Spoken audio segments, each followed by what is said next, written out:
স্বাধীনতা দিবসের দিন বিকালবেলা ছুটির দিন ছিল, কি করব, হঠাৎ প্ল্যান করলাম যে চলো আজকে একটু ঘুরতে বেরোই। আর এই যে আমাদের সাথীরা চলে এসেছে, হিরো আর হিরোইন, তাদের সাথেই যাওয়া।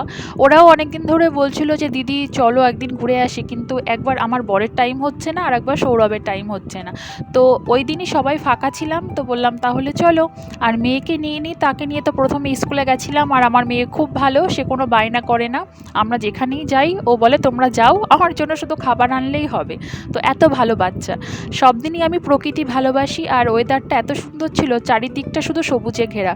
এই জায়গাটি আমি পছন্দ করেছিলাম। ওই এসি রেস্টুরেন্টের মধ্যে যাও খেয়ে চলে আসো, আমার একদমই পছন্দ হয় না।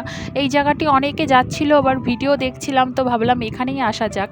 কিন্তু সবার ভারী পছন্দ হয়েছে, বলেছে সত্যি দিদি তোমরা জায়গাটি ভালো পছন্দ করেছো। এখানে কোনো তাড়াহুড়ো নেই জানেন, যে যার মতন আসছে, সময় কাটাচ্ছে, খাওয়া দাওয়া করো।